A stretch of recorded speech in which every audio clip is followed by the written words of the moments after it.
नमस्कार विद्यार्थी मित्रांनो, द ऑफिसर युअर पर्सनल मेंटरच्या या लाईव्ह सेशनमध्ये तुम्हा सर्वांचं स्वागत आहे। आजचं जे आपलं सेशन आहे ते उत्तर लेखन कौशल्याचा विकास कसा करावा म्हणजेच how to develop your answer writing skill अशा स्वरूपाचं सेशन आज आपण ठेवलेलं आहे। विद्यार्थी मित्रांनो, तुम्हा सर्वांना माहित आहे की आपल्याकडे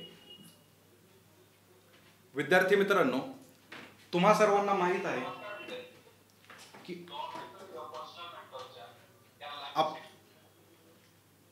थोडा टेक्निकल एरर येतोय, सॉरी। आपल्याकडे वेगवेगळ्या स्वरूपाचे जे काही स्पोर्ट्स आहेत, खेळ आहेत, आंतरराष्ट्रीय आणि राष्ट्रीय स्तरावर वेगवेगळ्या खेळांची जी काही तयारी आहे ते स्पोर्ट्समन करत असतात। आता आंतरराष्ट्रीय स्तराचा विचार केला तर त्याच्यामध्ये ऑलिम्पिक आहे, एशियन गेम आहेत, कॉमनवेल्थ गेम आहे। या गेमची तयारी करत असताना हे खेळाडू डायरेक्टली त्या गेममध्ये पार्टिसिपेट होतात का हो? तर नाही। ते त्या गेमसाठी वर्ष, 2 वर्ष किंवा त्याहून अधिक काळाहून अधिक तयारी करत असतात, स्वतःला आजमावत असतात आणि फायनली त्यांचं जे गोल आहे, त्यांचं जे टार्गेट आहे की फायनल जे काही त्यांची जी स्पर्धा आहे त्या स्पर्धेमध्ये एक चांगला परफॉर्मन्स देऊन ती स्पर्धा जिंकणं हे त्यांचं अल्टिमेट गोल असतं। मग कुठलाही खेळाडू असला तरी तो काय करतो? एक चांगला मार्गदर्शक निवडतो आणि त्या मार्गदर्शकाच्या मार्गदर्शनाखाली त्याची जी काय वाटचाल आहे, त्याचा जो काय सराव आहे, त्या खेळासाठी आवश्यक जे काय गुण आहेत, कौशल्य आहेत, वेगवेगळ्या गोष्टी आहेत, त्यांचा तो धडे घेत असतो, त्याचा अभ्यास, त्याचा सराव करत असतो। आता ह्या सगळ्या गोष्टी होत असताना तो फक्त केवळ एकच गोष्ट करतो का? म्हणजे जर तो ॲथलीट असेल तर तो फक्त 100 मीटर धावायची प्रॅक्टिस रोज करतो का? किंवा एखादा लॉंग जंपचा स्पोर्ट्समन असेल तो रोज फक्त लॉंग जंपच मारतो का? तर असं नसतं। तो काय करतो? त्या खेळासाठी ज्या काय गोष्टी आवश्यक आहेत, म्हणजे जर ॲथलीट असेल तर त्याचा स्टॅमिना बिल्टअप असेल, त्याची एक मानसिकता आहे, त्याचा जो कॉन्फिडन्स आहे, शारीरिक ज्या काही धावतानाच्या ज्या काही वेगवेगळ्या हालचाली आहेत, मुवमेंट आहेत, त्या कशा हव्यात, पायाच्या ज्या काही मुवमेंट आहेत त्या कशा पद्धतीने हव्यात, किती स्पीडमध्ये आपल्याला कोणकोणत्या गोष्टी कव्हर करायच्या आहेत। यासोबत लॉंग जंपच्या बाबतीत सुद्धा आपण लक्षात घेतलं तर आपल्या लक्षात येईल की लॉंग जंपसाठी काय गरजेचं आहे, तर पायाची मुवमेंट असेल, त्याचं लॉंग जंपचं एक टेक्निक आहे, लँड होतानाची बॉडीचं एक्सपोजर कसं हवंय, या सगळ्या गोष्टींचा सराव हा रोज डेली बेसिसवर होत असतो आणि त्यातून त्याचं एक इव्हॅल्युएशन सुद्धा काही ठराविक काळाने होत असतं आणि मग त्यातून ते लक्षात येतं की दिलेल्या वेळेत होतंय का, आपल्याला किती काम करणं गरजेचं आहे। अशा वेगवेगळ्या पद्धतीने हा सराव खेळामध्ये चालत असतो। आपल्याकडे सुद्धा आपण एक परीक्षेचं टार्गेट ठेवलेलं असतं, मुख्य परीक्षेचं टार्गेट, आणि त्या मुख्य परीक्षेला अपियर होत असताना कोणत्या गोष्टी आपल्याला करायच्या आहेत। जर आपण आन्सर रायटिंगची प्रॅक्टिस हे जर उदाहरण घेतलं तर आन्सर रायटिंग प्रॅक्टिससाठी वेगवेगळे घटक आवश्यक आहेत।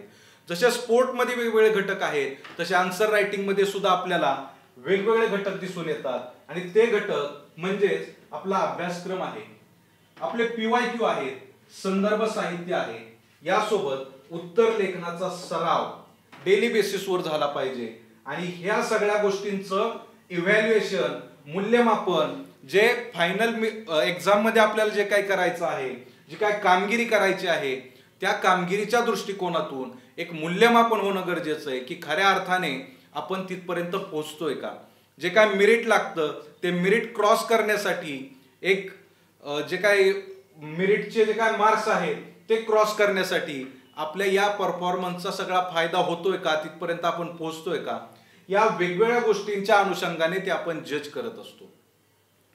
आणि मग या सगळ्या गोष्टी पाहत असताना उत्तर लेखन कौशल्य हे विकसित करत असताना या सगळ्या गोष्टी आपल्याला आत्मसात करायच्या आहेत, या सगळ्या गोष्टींवरती आपल्याला प्रभुत्व मिळवायचं आहे आणि ते कसं मिळवायचं हे आपण आजच्या सेशनमध्ये एक एक गोष्ट विस्तारपूर्वक पाहून समजून घेणार आहोत। तर सुरुवातीलाच जो काय अभ्यासक्रम आहे तो अभ्यासक्रम आपल्याला समजून घ्यायचा आहे। आयोग काय करतं तर प्रत्येक विषयाचा एक अभ्यासक्रम आयोगाने दिलेला असतो। हा अभ्यासक्रम जर तुम्ही पाहिला तर त्यातून आपल्याला क्लॅरिटी येत नाही की नक्की एखाद्या विषयाच्या एखाद्या घटकामध्ये मला काय काय वाचायचं आहे। त्यासाठी आपण काय केलं पाहिजे, तर हा अभ्यासक्रम डिकोड केला पाहिजे. अभ्यासक्रम डिकोड केला म्हणजे काय होतं, तर आपल्या लक्षात येऊन जातं की या अभ्यासक्रमामधले जे काही घटक आहेत त्या घटकांमधले उपघटक कोणते आहेत आणि कोणते उपघटक मला अभ्यासले पाहिजेत. आणि मग त्यातून काय होतं की आपल्या अभ्यासाला एक चांगली दिशा मिळते की एखादा घटक वाचत असताना त्याच्या उपघटकांची तयारी कशा पद्धतीने करायची ते आपल्या लक्षात येतं. पुढे काय होतं, त्या अभ्यासक्रमातले जे काही विविध विषय आहेत आणि त्यातील घटक उपघटक यांचं सुद्धा आपल्याला एक अनालिसिस, यांचा सुद्धा एक आढावा आपल्याला त्या अभ्यासक्रमातून डिकोड केल्यानंतर मिळून जातो. यासोबत विषयाचा आवाका, विषय एखादा अभ्यासत असताना तो किती त्याचा आवाका आहे, त्याच्यामध्ये काय काय गोष्टी आपल्याला अभ्यासायच्या आहेत. मग भूगोलासारखा विषय घेतला तर त्यामध्ये जिओमॉर्फॉलॉजी आहे, क्लायमेटॉलॉजी आहे, त्यानंतर वेगवेगळे त्याचे जे काही डायमेन्शन आहेत भूगोलाच्या संदर्भातले, तर ते आपल्या लक्षात येतात. म्हणजेच त्याचा आवाका आपल्याला लक्षात येतो आणि त्या दृष्टीने आपल्याला अभ्यासाला पुढची जे काही टार्गेट आहेत आपले ते आपल्याला ठरवता येतात. पुढे आहे पीवायक्यू. पीवायक्यू हे खूप महत्वाचे आहेत. चांगल्या प्रकारे आपल्याला ते मार्गदर्शन करत असतात की जे काय अभ्यासक्रमामध्ये घटक दिलेले आहेत ते घटक तुम्हाला कशा पद्धतीने अभ्यासायचे आहेत आणि यासाठीच ते पीवायक्यू खूप महत्वपूर्ण असतात. आता यातून काय होतं, तर महत्वाचे घटक लक्षात येतात. महत्वाचे घटक कशा प्रकारे लक्षात येतात, तर पीवायक्यू मधून आपल्याला लक्षात येतं की आयोग कोणत्या घटकांना प्राधान्य देतं, अभ्यासक्रमातील कोणते घटक वारंवार विचारले जातात. बरेच घटक असे असतात की त्याच्यावरती घटक सेमच असतात, मात्र प्रश्न हे फिरवून फिरवून वेगवेगळ्या अँगलने विचारले गेलेले असतात आणि त्यासाठी हे पीवायक्यू खूप मार्गदर्शक ठरतात. पुढे काय होतं, या पीवायक्यूच्या माध्यमातून आपल्याला परीक्षेचा जो दर्जा आहे, काय लेवलची परीक्षा आहे, त्याची डिफिकल्टी लेवल कशी आहे, हे सुद्धा आपल्याला या पीवायक्यूच्या माध्यमातून लक्षात येतं. पुढं प्रश्नांचं जे काय स्वरूप आहे ते सुद्धा लक्षात येतं की या परीक्षेमध्ये कशा स्वरूपाचे प्रश्न विचारले जातात. या परीक्षेमध्ये जे काय प्रश्न आहेत त्यांचं स्वरूप कशा पद्धतीचं आहे ते लक्षात आलं तर आपण अभ्यास करताना त्यालाच अनुसरून आपल्या अभ्यासाची स्ट्रॅटेजी ठरवू शकतो किंवा एक अप्रोच सुद्धा आपण त्यातून आपल्या अभ्यासामध्ये डेव्हलप करू शकतो आणि त्यासाठी हे पीवायक्यू गरजेचे आहे. पुढे आहे प्रश्नांची संरचना आणि कीवर्ड्स. प्रश्न कशा प्रकारे फॉर्म होतात हे सुद्धा पीवायक्यू मधून लक्षात येतं आणि त्याच्यातले जे काय वेगवेगळे कीवर्ड्स आहेत त्या कीवर्ड्स नुसार प्रश्नामध्ये आपल्याला जे काय उत्तरं लिहायची आहेत त्याचं मीनिंग कसं चेंज होतं, त्याची संरचना कशी चेंज होते, कशा प्रकारे उत्तराचं स्वरूप बदलतं, हे आपण कालच्या कीवर्डच्या व्हिडिओमध्ये अभ्यासलंच आहे. मात्र पीवायक्यू मधून याचं सुद्धा आपल्याला नॉलेज खूप चांगल्या प्रकारे येऊन जातं. पुढे आहे बेसिक बुक्स. कोणत्याही परीक्षेची तयारी करत असताना आपला एक पाया भक्कम होणं खूप गरजेचं असतं. हा पाया जर कमकुवत असेल तर पुढे जाऊन आपल्याला खूप साऱ्या प्रॉब्लेमला फेस करावं लागतं. म्हणजे बेसिक बुक वाचले नाहीत तर त्या संकल्पना त्यामध्ये दिलेल्या आहेत त्या संकल्पना आपल्या क्लिअर होणार नाही आणि ज्यावेळेस आपण स्टँडर्ड रिसोर्सेस वाचायला जातो त्यावेळेस या संकल्पना क्लिअर झाल्या नाहीत म्हणून त्याच्यावर आधारित ज्या काही इतर गोष्टी आहेत त्या गोष्टीच आपल्याला समजत नाहीत.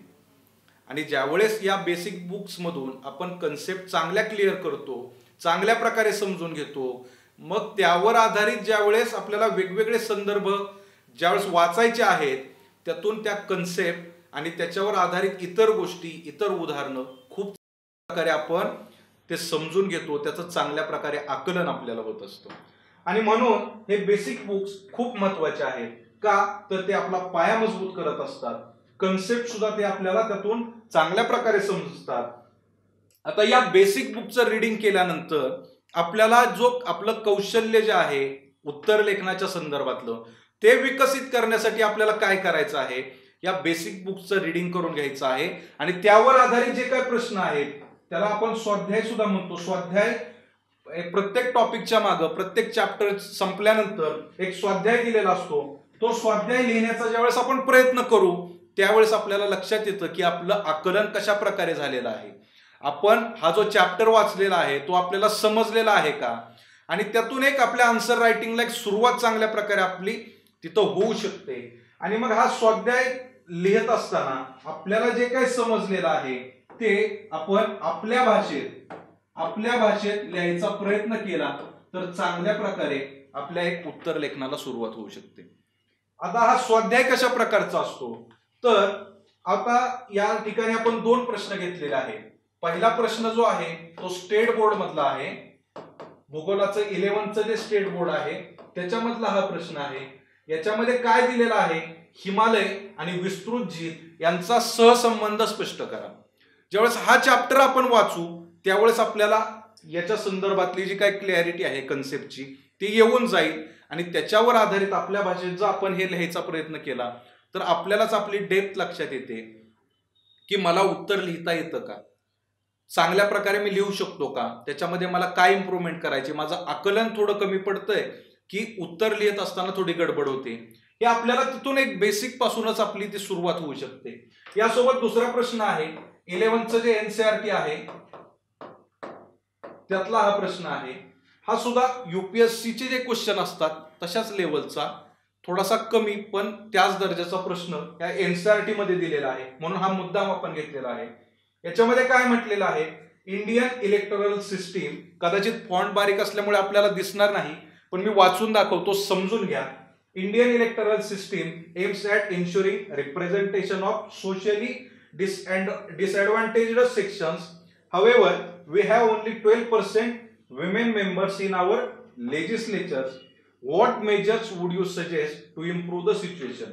काय मेजर्स, काय उपाययोजना तुम्ही सजेस्ट करू शकता की केवळ 12% वुमेनचं पार्टिसिपेशन जे आहे ते लेजिस्लेचर मध्ये दिसून येतं आणि मग हे इम्प्रूव्ह करायचं असेल तर तुम्ही काय उपाययोजना सुचवाल, अशा स्वरूपाचा हा प्रश्न आहे. जस्ट तुम्ही ही एनसीईआरटी वाचाल त्यावेळेस अशा प्रकारचे जर प्रश्न तुम्ही सोडवायला लागाल तर पुढे जाऊन तुमची पीवायक्यूची आणि युपीएससी किंवा डिस्क्रिप्टिव्ह स्वरूपाची जी आपली एमपीएससी होईल यातल्या प्रश्नांना पाहून आपल्याला भीती वाटणार नाही, कारण आपल्या बेस पासूनच आपण प्रश्नांना सोडवायला सुरुवात केलेली आहे, त्यांचा अप्रोच डेव्हलप करायला सुरुवात केलेली आहे आणि म्हणून हे प्रश्न आपल्याला खूप चांगले मार्गदर्शक ठरत असतात.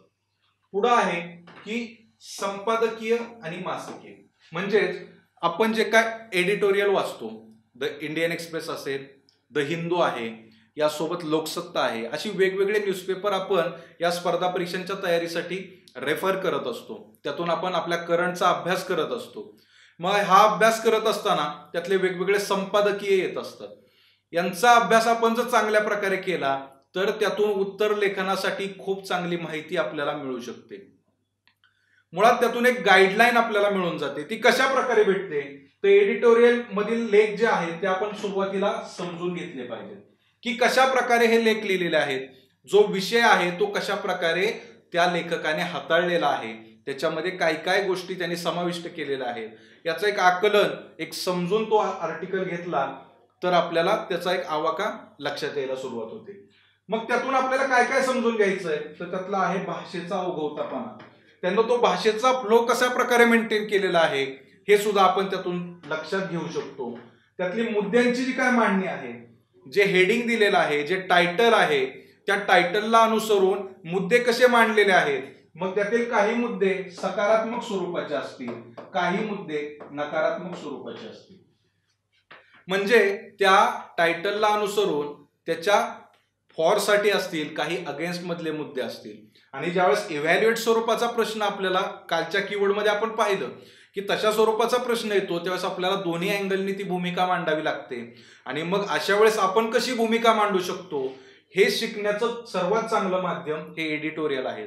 त्याच्यामध्ये खूप चांगले मुद्दे दिलेले असतात. यानंतर जे आहे की त्यांनी सुरुवात कशी केलेली आहे, त्याचं कन्क्लुजन देऊन कसा शेवट केलेला आहे किंवा वे फॉरवर्ड त्याच्या एखाद्या समस्येवर सुचवलेला आहे का, ते कशा प्रकारे सुचवलेलं आहे, याचा इंट्रो मध्ये त्यांनी या आर्टिकलला कशा प्रकारे सुरुवात केलेली आहे हे सुद्धा आपल्याला त्या एडिटोरियल्स मधून किंवा जे काय मॅगझिन्स असतील त्याच्यातले वेगवेगळे आर्टिकल असतात तर त्याच्यातून सुद्धा आपल्याला चांगलं आकलन या संबंधीचं येऊन जातं. पुढे मग हे वाचल्यानंतर त्याचाच सारांश आपण आपल्या शब्दात जसा आपल्याला समजलेला आहे हा लिहायचा प्रयत्न जर केला तर त्यातूनही आपल्या उत्तर लेखनासाठी खूप चांगली मदत होते. कारण फक्त आपल्याला वाचायचं नाहीये, परीक्षेमध्ये आपल्याला लिहायचं आहे. मग आपण काय वाचलं आहे, कुठून वाचलं आहे या गोष्टीचा म्हणजे जास्त फरक पडत नाही, तर परीक्षकाला काय दिसतं? आपला पेपर दिसतो आणि त्या पेपरच्या माध्यमातूनच आपलं मूल्यमापन होत असतं आणि त्यासाठीच उत्तरलेखन सराव खूप गरजेचा आहे. उत्तरलेखन का, ते कौशल्य का आपल्याला विकसित करायचंय? कारण फायनली आपला पेपर चेक होणार आहे, आपण काय लिहिलं आहे ते चेक होणार आहे, आपल्याला किती नॉलेज आहे, आपण किती चांगलं बोलतो, आपण किती पुस्तकं वाचतो, यापेक्षा तुम्ही लिहिता कसे, ते कसं मांडता हे चेक होणार आहे. आणि त्यासाठी हे उत्तरलेखन, त्याच्या वेगवेगळ्या पायऱ्या समजून घेणं आणि त्याच्यावरती काम करणं खूप गरजेचं आहे. पुढे आहे लिहायला सुरुवात केली पाहिजे. लिहायला सुरुवात करा. बऱ्याच विद्यार्थ्यांना प्रश्न पडतो की ही लिहायला सुरुवात कशी करायची, कधी करायची, केव्हा करायची. काही विद्यार्थ्यांचा असाही एक कल असतो की सुरुवातीला आपण सगळं वाचून घेऊ, सगळे संदर्भ ग्रंथ संपवू आणि ज्यावेळेस मेन्स येईल त्यावेळेस पाहून घेऊ. पण सुरुवातीलाच आपण जे उदाहरण दिलं स्पोर्ट्समनच्या संदर्भातलं, तो स्पोर्ट्समन कधीच स्पर्धा ज्यावेळेस सुरू होते त्यावेळेस त्या ग्राउंडमध्ये जाऊन डायरेक्ट धावायला सुरुवात करत नाही, तर त्याच्या पाठीमागे 1.5-2 वर्षाची किंवा त्याहून अधिक काळाची एक मेहनत असते, वेगवेगळ्या स्किलवर केलेलं काम असतं आणि त्यातून आलेली ती क्वालिटी असते जी विनिंग क्वालिटी असते, जे त्याला त्याच्या विजयामध्ये, त्याच्या यशामध्ये खूप महत्त्वपूर्ण भूमिका बजावत असते. तो असतो त्याचा सराव. आणि म्हणून आपण हा सराव सुद्धा जेवढ्या लवकर आपल्याला सुरुवात करता येईल तेवढ्या लवकर करणं गरजेचं आहे. मग त्याचा आयडियल वे कधी आहे, आयडियल टाइम कधी आहे, तर ते आहे बेसिक पुस्तकांचं रीडिंग झाल्यानंतर. बेसिक बुक्स जे आहेत ते सुरुवातीला आपण वाचून घेतले पाहिजेत. कारण कसं आहे की आपल्याला काहीतरी कंटेंट आपल्याकडे असणं गरजेचं आहे आणि हा कंटेंट ज्यावेळेस आपल्याला सुरुवात होते त्यावेळेस बेसिक पुस्तकं आहेत, एडिटोरियल्स आहेत, काही मासिकं आहेत, ही आपण सुरुवातीपासूनच वाचणार आहोत. मग आपले संदर्भ ग्रंथ जसे जसे आपण पुढे वाचत जाऊ तशी ही प्रॅक्टिस इम्प्रूव्ह होत जाणार आहे. मात्र बेसिक बुक ज्यावेळेस आपण वाचून घेऊ त्यावेळेस ही सुरुवात करणं हे आयडियल टाइम आहे असं मला वाटतं. मग हे बेसिक पुस्तक वाचून झाल्यानंतर सुरुवातीला अगदी सोपे प्रश्न निवडा. अगदी सुरुवातीपासून आपण ही सुरुवात केली पाहिजे. स्पोर्ट्समनच्या संदर्भात पुन्हा एकदा मला सांगायला आवडेल की every champion was once a beginner. Every champion was once a beginner. तो सुरुवातीपासून चॅम्पियन नसतोच, तो सुरुवात करतो आणि हळूहळू ते डेव्हलप करून तो त्याच्यामध्ये माहिर होतो, तो त्या विषयाचा, त्या स्पोर्टचा चॅम्पियन होत असतो. आपली ही सुरुवात असणार आहे. ती सुरुवात जर योग्य वेळी झाली तर आपणही आपल्या क्षेत्रातले चॅम्पियन होऊ शकतो आणि ही सुरुवात योग्य वेळी करून आपण त्याच्यामध्ये चांगल्या प्रकारे पारंगत होऊ शकतो. मग सुरुवातीला अगदी सोपे सोपे टास्क निवडायचे आणि सोप्या सोप्या गोष्टीकडून अवघडाकडे जे काय आपलं टार्गेट आहे मेन्स परीक्षेचं, त्या मेन्स परीक्षेचे PYQ सुद्धा आपल्याला सोडवायचे आहे. मग सुरुवातीला सोपे प्रश्न निवडूयात, सोपे प्रश्न सोडवूयात. हे सोपे प्रश्न सोडवत असताना अगदी ओपन बुक टेस्ट असेल तरी चालेल. पुस्तक ओपन करा, पहा, त्या पुस्तकातला डेटा, त्यातला संदर्भ वाचा आणि पाहून लिहा. पण लिहिता येतंय का ते पहा. ती लिहायला सुरुवात करा. सुरुवातीला अगदी एक एक प्रश्न लिहा. अगदी सुरुवातीला आपण असं नाही म्हणू शकत की 10 प्रश्न डेली सोडवले पाहिजेत वगैरे. सुरुवातीला एक प्रश्न लिहिला तरी चालेल. तो एक प्रश्न लिहायला तुम्हाला किती वेळ जातोय, पाहून लिहायला किती वेळ जातोय, ते तुम्ही ज्यावेळेस प्रत्यक्ष लिहून पाहाल त्यावेळेस तुमच्या लक्षात येईल की आन्सर रायटिंग सोपं नाहीये. मात्र ते तेवढं अवघडही नाहीये, कारण ते एक कौशल्य आहे. सरावाने त्याचा टाइम, त्याची क्वालिटी ही इम्प्रूव्हच होते आणि ते आपण करू शकतो. आणि म्हणून सुरुवातीला अगदी एक एक प्रश्न घ्या. पुढे जाऊन या प्रश्नांची संख्या सुद्धा आपण वाढवूयात आणि पुढे मग काय करायचं, दररोज एक ठराविक प्रश्न ठरवून घ्यायचे. तुम्ही किती तास अभ्यास करता त्याच्यावरती या प्रश्नांची संख्या जी आहे ती ठरणार आहे. मग काही मुलं हे रोज 5 प्रश्न सोडवतील, काही 10 सोडवतील, किंवा काही मुलं अशी असतील की आम्ही आठवडाभर वाचतो, एक दिवस त्याचं रिव्हिजन करतो आणि दर आठवड्याला जे काय आम्ही वाचलेलं आहे त्याच्यावरती 10-20 काय असतील ते प्रश्न सोडवतो. आपल्याला विद्यार्थी मित्रांनो 3 तास ही परीक्षा सोडवायची आहे. 3 तासामध्ये आपल्याला 20 प्रश्न सोडवायचे आहेत. आज जर तुम्ही सुरुवात केली, आज एक प्रश्न लिहायला घेतला, तर मला वाटतं ॲव्हरेज जर विद्यार्थ्यांचा आपण विचार केला, जे बिगिनर आहेत, अर्ध्या तासापेक्षा त्यांना जास्तच वेळ एक प्रश्न सोडवण्यासाठी लागेल. मग हा 1 तास अर्ध्या तासापेक्षा जास्त लागणारा वेळ लागतोय म्हणून घाबरून जाऊ नका. सुरुवातीला या गोष्टी अशाच होतात. पुढे जाऊन आपल्याला अगदी 7 मिनिटांपर्यंत हा टाइम न्यायचा आहे एका प्रश्नासाठी, आणि त्यात त्याची क्वालिटी सुद्धा मेंटेन करायची आहे. पण हे करत असताना आपण सरावाने त्या गोष्टी करू शकतो. सुरुवातीला अगदी टाइम न लावता ओपन बुक टाईप या प्रश्नांचा सराव करा, आणि दररोज किंवा दर आठवड्याला जे काही तुमचं शेड्यूल असेल, अभ्यासाचं नियोजन असेल, त्या प्रमाणे या प्रश्नांची संख्या तुम्ही ठरवून घ्या. पुढं काय आहे तर आपलं उत्तर मोठ्याने वाचा. ज्यावेळेस तुमचा हा सराव सुरू होईल, कंटिन्यू बेसिसवरती तुम्ही सोडवाल, आणि ज्यावेळेस तुम्हाला हे जज करायचं की मी योग्य लिहितोय की नाही, तर सेल्फ अनालिसिस करण्याचा खूप चांगला मार्ग कोणता आहे, खूप चांगलं माध्यम कोणतं, तर ते उत्तर तुम्ही स्वतःच मोठ्याने वाचा, आणि तुम्हाला स्वतःलाच लक्षात येईल की मी हे असं लिहिलेलं आहे, याच्यामध्ये अजून 4-2 गोष्टी मी ऍड करू शकतो, किंवा हे थोडं वेगळ्या अँगलने लिहिणं गरजेचं होतं. या गोष्टी सुद्धा तुम्हाला त्यातून लक्षात येईल, आणि म्हणून आपलंच उत्तर आपण थोडंसं मोठ्याने वाचा आणि सेल्फ अनालिसिस करा. ही काय झाली तर ही आपली लिहायची सुरुवात झालेली आहे. पुढं काय करायचं आहे आपल्याला, तर पुढे जाऊन आपल्याला संदर्भ ग्रंथ वाचायचे आहेत, कारण आपलं बेसिक वाचून झालेलं आहे. आपल्याला मुख्य परीक्षेसाठी संदर्भ ग्रंथ वाचायचे आहेत. आता हे संदर्भ ग्रंथ वाचण्यासाठी जे काय रिसोर्सेस आपण निवडणार आहोत, ते अगदी चांगल्या क्वालिटीचे, चांगल्या दर्जाचे आणि लिमिटेड असे रिसोर्सेस निवडणं गरजेचं आहे. खूप रिसोर्सेस असावेत, त्याची वारंवार रिव्हिजन व्हावी. भरमसाठ पुस्तकं वाचण्यापेक्षा 1-2 पुस्तकच निवडा आणि तेच वारंवार रिवाइज करा. त्यातून खूप चांगला आउटपुट तुम्हाला मिळून जाईल. त्यानंतर आपल्या अभ्यासाचं एक सुव्यवस्थित टाइम टेबल बनवा, की आपल्याला वाचायचं कोणत्या वेळेत आहे, करंट किती वाचायचं आहे, डेली बेसिसवर कसा आपला टाइम शेड्यूल असलं पाहिजे. आपल्याला PYQ सुद्धा वाचायचे आहेत, आपल्याला आन्सर रायटिंगची प्रॅक्टिस सुद्धा करायची आहे. मग ती कशी केली पाहिजे याचं एक टाइम टेबल बनवा, आणि तुमच्या टाइम फ्रेम मध्ये सगळ्या गोष्टी व्यवस्थितपणे बसवा. त्या अनुषंगाने तुमचा तो प्रवास आहे तो सुरू होऊन जाईल. पुढं काय करायचंय, रिसोर्सेस वाचत असताना एखादा टॉपिक ज्यावेळेस तुम्ही वाचायला घ्याल, तो टॉपिक वाचण्यापूर्वी त्यावर आलेले PYQ जे आहेत ते PYQ जर पाहिले, तर तुम्हाला एक चांगला अँगल, चांगला अप्रोच त्या टॉपिकच्या संदर्भात येऊन जाईल. म्हणजे तुम्ही विचार करायला लागाल की हा टॉपिक मला वाचायचा आहे, या टॉपिक मधून कशा प्रकारे प्रश्न फ्रेम होऊ शकतात. आयोगाने मागच्या वेळेस या अँगलने प्रश्न विचारलेला आहे, पुढच्या वेळेस दुसऱ्या अँगलने विचारू शकतं का, तो अप्रोच सुद्धा तुमचा त्यातून डेव्हलप होईल. आणि फक्त संदर्भ ग्रंथ वाचून पूर्ण न करता आपल्याला आन्सर रायटिंग करायचं आहे, त्यासाठी आपल्याला तो अप्रोच सुद्धा गरजेचा आहे, कारण तोच डेटा आपल्याला घ्यायचा आहे आणि तिथे इनपुट करायचा आहे, आणि त्यासाठी हे PYQ पाहणं खूप गरजेचं आहे. यासोबत आपल्या नोट्स सुद्धा रेडी असणं गरजेचं आहे. या नोट्स कशा असाव्या तर कमी शब्दात अर्थपूर्ण नोट्स असाव्यात. भरमसाठ लिहित बसण्यापेक्षा अगदी काही कीवर्ड्स, कोड्स, त्यातल्या महत्वाच्या फॅक्ट्स यांचा वापर आपण आपल्या नोट्समध्ये करू शकतो, आणि कमी शब्दामध्ये त्या नोट्स लिहून त्यातून आपल्याला अधिकाधिक आठवलं पाहिजे, रिवाइज झालं पाहिजे, अशा प्रकारच्या त्या नोट्स असाव्यात. या नोट्सचा फायदा दुसरा एक असा होतो की आपल्याला त्याची वारंवार रिव्हिजन करता येते. संदर्भ ग्रंथ जर आपण पाहिले तर संदर्भ ग्रंथांची आपण वारंवार रिव्हिजन करू शकत नाही, ते खूप मोठे असतात आणि त्यात खूप टाइम जातो आपला. त्यासाठी या नोट्स असणं खूप गरजेचं आहे.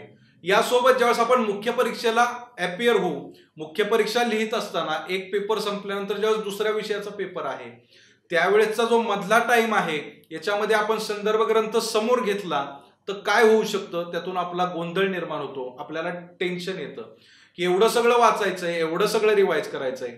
त्याऐवजी आपल्या स्वतःच्या भाषेतल्या स्वतःच्या नोट्स असतील, त्या आपण रिवाइज केलेल्या असतील अगोदर, तर त्या नोट्स अगदी कमी कालावधीमध्ये पूर्ण होतात, आणि त्या नोट्स वाचून पूर्ण झाल्याचा एक कॉन्फिडन्स वेगळाच असतो, आणि तो कॉन्फिडन्स नक्कीच आपल्याला आपल्या मुख्य परीक्षेमध्ये फायदेशीर राहतो. त्यातून खूप चांगला परफॉर्मन्स आपला दिसून येतो. यासाठी या नोट्स बनवणं खूप गरजेचं आहे.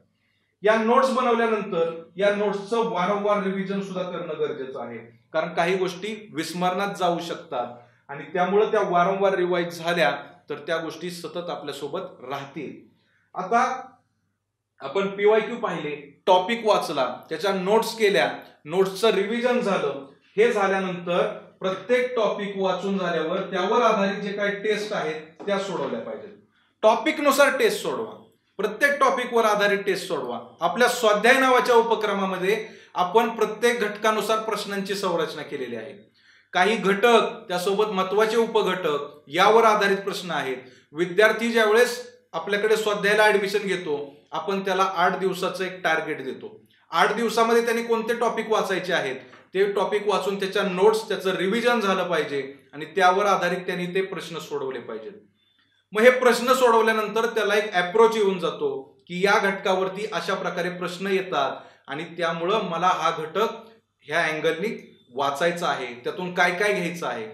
थोडक्यात सांगायचं झालं तर एखादा घटकाची तयारी करत असताना मातीच्या गोळ्याचं उदाहरण मी देईन. एक मातीचा गोळा आपल्याला बनवून ठेवायचा आहे आणि हा मातीचा गोळा बनवून ठेवल्यानंतर आयोगाने जर आपल्याला सांगितलं की मला हत्ती बनवून दे रे, तर त्याचा हत्ती बनवता आला पाहिजे.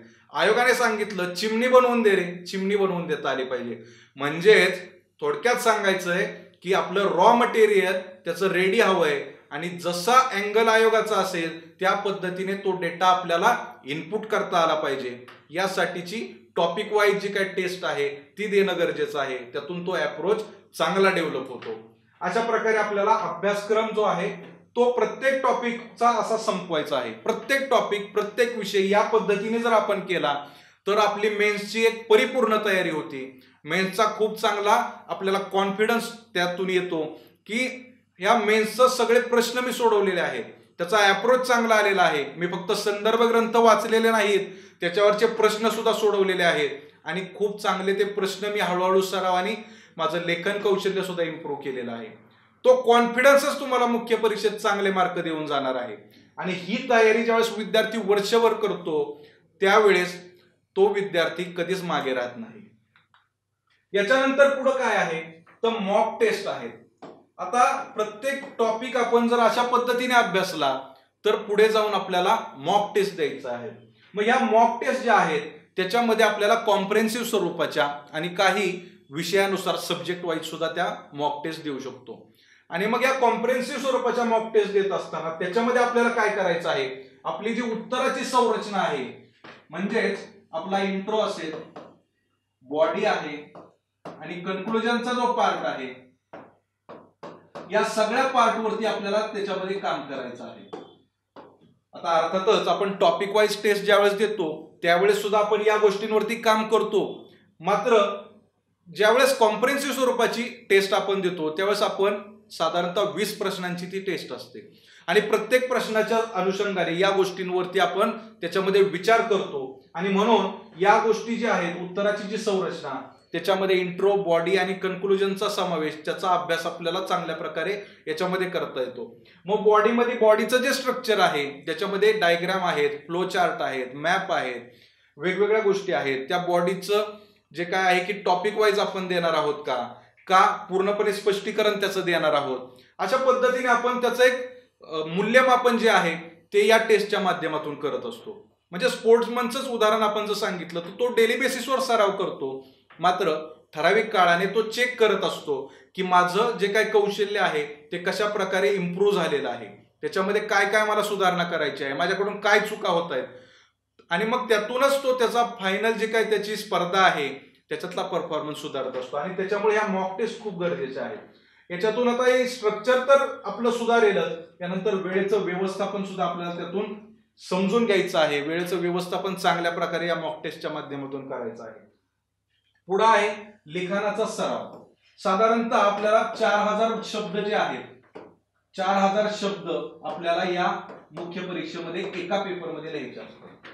याच्यामध्ये 20 प्रश्नांमध्ये हे 4000 शब्द डिवाइड केलेले जातात. ते वर्ड लिमिट आयोगाने दिलेलं आहे, त्याच्यापेक्षा कमी सुद्धा होऊ शकतात. मात्र या शब्दांची जी काय मानसिकता आहे, हे शब्द जेवढ्या प्रमाणात आपल्याला लिहायचे आहेत त्यासाठी हा लिखाणाचा सराव खूप गरजेचा आहे. या लिखाणाच्या सरावातूनच आपलं जे काही स्किल आहे, आन्सर रायटिंग आहे, ते खूप चांगल्या प्रकारे डेव्हलप होणार आहे. यासोबत आपल्याला विषय कितपत समजलेला आहे, त्या विषयाचं आकलन आपल्याला आहे का, कितपत आकलन आलेलं आहे, त्या विषयावरती अजून किती काम करणं गरजेचं आहे, हे कशातून कळणार आहे तर ते मॉक टेस्ट मधूनच करणार आहे. आणि शेवटचं विचार करण्याची क्षमता. एक थॉट प्रोसेस जी आहे, एखादा प्रश्न पाहिल्यानंतर त्या प्रश्न सोडवण्यासाठीची एक थॉट प्रोसेस असते, ज्याच्यामध्ये त्या उत्तराची संरचना आपल्या डोक्यामध्ये तयार होत असते. आपण प्रश्न पाहिला की मनामध्येच एक संरचना तयार करतो. याच्यामध्ये मी असा इंट्रो देऊ शकतो, बॉडीमध्ये कोणकोणते पार्ट पाहिजे, त्याचं स्ट्रक्चर कसं असेल, एक स्ट्रक्चर मनामध्ये तयार होत असतं. आणि त्या प्रश्नाकडे पाहण्याचा एक आपला जो क्षमता आहे, एक ॲनालिटिकल ॲबिलिटी जी आहे, ती ॲबिलिटी डेव्हलप होण्यासाठी ही मॉक टेस्ट खूप गरजेची असते. आणि त्यातून ही विचार करण्याची क्षमता सुद्धा डेव्हलप होत असते. आपण जर पाहिलं तर हे जवळपास 5 घटक आहेत, हे आपल्या उत्तर लेखनाच्या दृष्टिकोनातून खूप महत्वाचे आहेत. या 5 गोष्टींचा जर आपण चांगल्या प्रकारे सराव केला, चांगल्या प्रकारे त्यातून आपण आउटपुट घेण्याचा प्रयत्न केला, या गोष्टी सुधारल्या, तर फायनल जी एक्झाम आहे आपली मुख्य परीक्षा, त्याच्यामध्ये आपला परफॉर्मन्स खूप चांगला आपण त्याच्यामध्ये करू शकतो. याच्यानंतर पुढे काय आहे, इव्हॅल्युएशन आणि फीडबॅक. इव्हॅल्युएशन म्हणजे मूल्यमापन आणि फीडबॅक म्हणजे त्या आपला जो परफॉर्मन्स होता मॉक टेस्ट मधला, त्याच्यावर आधारित जे काय आपल्याला फीडबॅक येणार आहे, त्यातून आपल्याला आपल्या सुधारणा ज्या आहेत किंवा आपल्या चांगल्या ज्या काही गोष्टी आहेत त्या गोष्टी त्या फीडबॅक मधून समजणार आहेत. आता हे इव्हॅल्युएशन वारंवार होणं गरजेचं आहे. त्यातून आपण स्वतःला चेक करत राहतो की आपलं जे काय पोझिशन आहे, आपण कोणत्या लेवलला सध्या आहोत, ते त्या इव्हॅल्युएशनच्या माध्यमातून कळत असतं. म्हणजे आपण वारंवार म्हणतो इम्तिहान को बैठो, अगर खुद को जज करना है तो इम्तिहान को बैठो. परीक्षा द्या, स्वतःला इव्हॅल्युएट करा, तरच कळणार आहे की आपल्या अभ्यासाची दिशा योग्य आहे का, आपण वाचतोय ते योग्य पद्धतीने वाचतोय का, आपण जे काही नियोजन केलेलं आहे, एक स्ट्रॅटेजी आपण अभ्यासाची ठरवलेली आहे, ती व्यवस्थित वर्क होते का, हे पाहण्याचं माध्यम काय आहे, इव्हॅल्युएशन. आता हे इव्हॅल्युएशन करत असताना या प्रश्नांचं जे काय आपण प्रश्न सोडवणार आहेत, त्या प्रश्नांचं आकलन आपल्याला व्यवस्थित होतंय का, त्यातले कीवर्ड समजतायत का, प्रश्नाची डिमांड आपल्याला लक्षात येते का, या प्रकारचं इव्हॅल्युएशन होत असतं. यानंतर उत्तराचं जे काय स्ट्रक्चर आहे, मागे आपण म्हटल्याप्रमाणे त्या उत्तराच्या संरचनेमध्ये कुठं प्रॉब्लेम आहे का, आपला इंट्रो असेल, बॉडी आहे, त्यानंतर कन्क्लुजन आहे, या तिन्हीमध्ये कुठं प्रॉब्लेम आहे, काय प्रॉब्लेम आहे, कशा प्रकारचा प्रॉब्लेम आहे, हे इव्हॅल्युएशन मधूनच कळू शकतं. आणि त्यावरच आपण काम करून त्यामध्ये सुधारणा करू शकतो. पुढं भाषा जी आहे, ही भाषा ओघवती आहे का, ओघवती भाषा नसेल, त्या भाषेमध्ये क्लिष्टता असेल, अगदीच जड भाषा, थोडीशी वाचायला अवघड असणारी भाषा, अशा भाषेचा समावेश असेल तरी सुद्धा त्याचा निगेटिव्ह इम्पॅक्ट पडू शकतो. म्हणून या भाषेवर सुद्धा साधी सोपी सरळ भाषा असावी, कमी शब्दात अर्थपूर्ण लिखाण असावं, अशा प्रकारची भाषा ही असली पाहिजे. त्या भाषेचं इव्हॅल्युएशन होणं गरजेचं आहे. या इव्हॅल्युएशन मधून विषयाचा आवाका जो आहे, तो विषयाचा आवाका सुद्धा आपल्या लक्षात येतो की कशा प्रकारे या विषयाचा अभ्यास आपल्याला करायचा आहे, आपलं काय चुकतंय अभ्यास करताना, या मूल्यमापनातून लक्षात येतो. आणि जो काय फीडबॅक आहे, या फीडबॅक मधून आपल्याला सुधारणा ज्या आहेत आपल्या परफॉर्मन्स मधल्या, आपण जो काय या मॉक टेस्ट दिलेल्या आहेत, याच्यामध्ये आपल्याला काय सुधारणा करणं गरजेचं आहे, याच्यातलं मग आपल्या चांगल्या गोष्टी, चांगल्या बाबी ज्या आहेत, यासोबत आपले जे काही कच्चे दुवे जे आहेत, याच्यामध्ये राहिलेले जे काही गोष्टी आहेत, त्याच्यावरती सुद्धा आपल्याला फीडबॅक मिळतो आणि त्यातून आपण त्याच्यामध्ये चांगला सुधारणा करू शकतो. अशा प्रकारे इव्हॅल्युएशन आणि फीडबॅक सुद्धा आपल्या उत्तर लेखनाच्या दृष्टीने खूप गरजेचे आहेत आणि ते वारंवार होणं गरजेचं आहे. याच्यानंतर काय आहे, मेंटॉर. या मेंटॉरची एक भूमिका असते आपल्या या सगळ्या प्रवासामध्ये. जसं एखादा स्पोर्ट्समन त्याच्या प्रवासाला निघालेला असतो, त्याने एक गोल ठेवलेला असतं, ऑलिम्पिकचा असेल, कॉमनवेल्थचा असेल किंवा एशियन गेमचा असेल. काही स्पोर्ट्समन थोडेसे आपण राष्ट्रीय आंतरराष्ट्रीय पातळीवरचे पकडूयात किंवा राज्य पातळीवरचे पकडूयात. प्रत्येकाचा एक गोल ठरलेला असतं की मला या स्पर्धेमध्ये पार्टिसिपेट करायचं आहे. या स्पर्धेमध्ये पार्टिसिपेट करत असताना माझं एक टार्गेट आहे, या स्पर्धेमध्ये मला नुसतं पार्टिसिपेट नाही व्हायचं, तर ही जिंकायची आहे, त्याच्यामध्ये मला गोल्ड मेडल प्राप्त करायचं आहे. मग मागच्या ज्या काही स्पर्धा झालेल्या आहेत त्याच्यामधला परफॉर्मन्स कसा आहे, मग त्या परफॉर्मन्सच्या तुलनेमध्ये मला अजून माझा कामगिरी जी काय उंचवायची आहे, त्यासाठी काय गोष्टी करायच्या आहेत, यासाठी एका मार्गदर्शकाची गरज असते. आणि तो मार्गदर्शक हा म्हणजे तुमचा मेंटॉर असतो. तो तुमच्या प्रत्येक दिवसाच्या प्रत्येक पातळीवरती तुमच्या सोबत असतो. तो तुम्हाला योग्य प्रकारे दिशा देत असतो. तुमची वाटचाल योग्य दिशेने होते का नाही हे जज करत असतो आणि त्या दृष्टीने वारंवार तुम्हाला अलर्ट करत असतो. आपण जर आपल्या ध्येयापासून विचलित झालो तर तो सुद्धा त्यावेळेस सुद्धा तो आपल्याला अलर्ट करत असतो, आपल्याला सावध करत असतो. या मेंटॉरची भूमिका कशा प्रकारे असते तर हा मेंटॉर आपल्याला वेल क्युरेटेड पर्सनलाइज प्लॅन आणि स्ट्रॅटेजी, वेल क्युरेटेड पर्सनलाइज स्वरूपाचा प्लॅन आणि स्ट्रॅटेजी देत असतात. हे जे मेंटॉर असतात हे काय करतात, आपल्या प्रत्येकाची गरज वेगवेगळी असते, प्रत्येकाचा टाइम वेगवेगळा असतो, अभ्यासाचं स्वरूप, अभ्यासाच्या पद्धती, अभ्यासाच्या सवयी, सगळ्या गोष्टी प्रत्येकाच्या वेगवेगळ्या आहेत. आणि या पर्सनलाइज स्वरूपाला आपल्याला समजून घेणारी एखादी व्यक्ती, एखादा मार्गदर्शक गरजेचा असतो.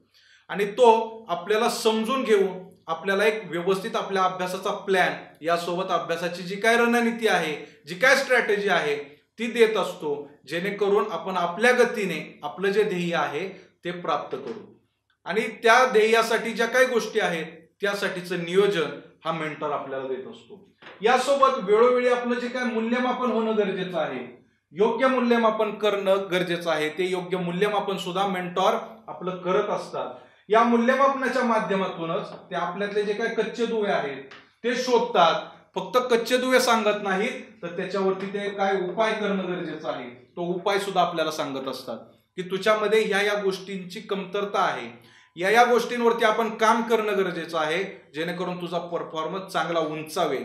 आणि त्यासाठी ते कच्चे दुवे तर शोधतात, त्यावर उपाय सुद्धा शोधतात आणि उपाय आपल्याला सांगत असतात. त्यामुळे मेंटरची भूमिका खूप महत्वाची असते. आता हा सगळा प्रवास जो आहे हा प्रवास सोपा नसतो. कोणतंही क्षेत्र घ्या, स्पोर्ट्समन घ्या किंवा आपलं स्पर्धा परीक्षेचं क्षेत्र घ्या, याच्यामध्ये प्रत्येक येणारा नवीन दिवस हा चॅलेंजिंग स्वरूपाचा असतो. एक नवीन आव्हान रोज आपल्या समोर असतो. आज माझा अभ्यास खूप चांगला झालाय म्हणजे उद्या पण होईल असं नाही. कुठला तरी एखादा फोन येतो किंवा एखादी घटना आपल्या आयुष्यात घडते, एखादी न्यूज जरी आपण वाचली तरी सुद्धा आपण थोडंसं डिस्टर्ब होऊन जातो आणि आपल्या अभ्यासापासून विचलित होत असतो. मग अशा वेळी आपला जो परफॉर्मन्स आहे तो सतत उंचावत राहावा, आपल्या अभ्यासाची कामगिरी, अभ्यासाचा जो आलेख आहे तो सतत उंचावत राहण्यासाठी आपल्याला मोटिवेशनची खूप गरज असते. आणि हे मोटिवेशन देण्याचं काम जे आहे तो आपला मेंटॉर जो आहे तो वारंवार करत असतो. ज्या वेळेस आपल्याला डिमोटिवेट वाटतं त्या वेळेस आपण आपल्या मेंटॉरला भेटलं पाहिजे, त्यांच्याशी चर्चा केली पाहिजे, त्यांना आपल्याला डेली बेसिसवर येणारे प्रॉब्लेम शेअर केले पाहिजे, जेणेकरून आपण सतत मोटिवेट राहू आणि आपला परफॉर्मन्सवर त्याचा वाईट परिणाम होणार नाही, तो सतत तसाच त्याचा आलेख उंचावत राहील. यासाठी हे मेंटॉर खूप महत्वाची भूमिका बजावत असतात. यानंतर जो काही कॉन्फिडन्स आहे, एक कॉन्फिडन्स आपल्यामध्ये असणं खूप गरजेचं असतं. या सगळ्या प्रोसेसमध्ये आपल्यामध्ये कॉन्फिडन्स देण्याचं काम सुद्धा मेंटॉर करत असतं. आता हा कॉन्फिडन्स वेगवेगळ्या प्रकारचा असतो.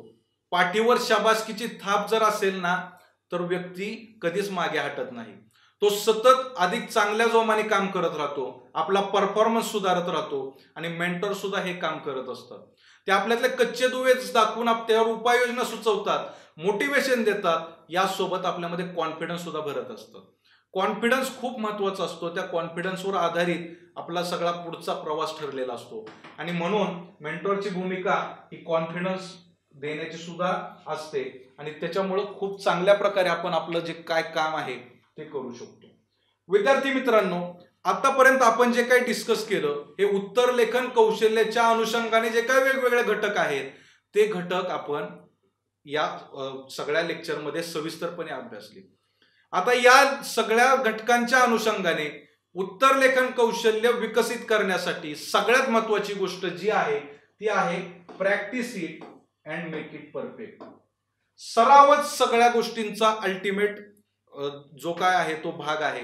सरावानेच या सगळ्या गोष्टी आपण सुधारू शकतो. आपला परफॉर्मन्स, आपली मुख्य परीक्षेतली कामगिरी जी काय आहे ती अधिक चांगली उंचावण्यासाठी सराव खूप गरजेचा असतो.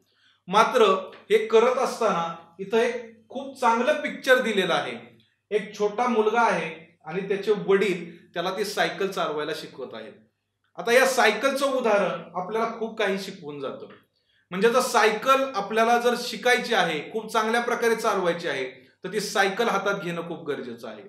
ते सायकल हातात घेत असताना त्या सायकलवरती आपला विश्वास असणं गरजेचं आहे की ही सायकल मी चांगल्या प्रकारे चालवू शकतो. स्वतःमध्ये कॉन्फिडन्स सुद्धा असणं गरजेचं आहे आणि स्वतःमध्ये क्युरिओसिटी सुद्धा असणं गरजेचं आहे की मला हे शिकायचंय, मला हे करायचंय, मला माहिती आहे हे आव्हान अवघड आहे, हे आव्हान वाटतं तितकं सोपं नाहीये, मात्र त्याच्यानंतर मिळणारा जो आनंद आहे, ज्या वाऱ्याच्या वेगाने हे सायकल धावणार आहे, तो वाऱ्याचा वेग, त्यातून मिळणारी हवा, त्यातून मिळणारा जो आनंद आहे तो गगनात मावेसा असणार आहे.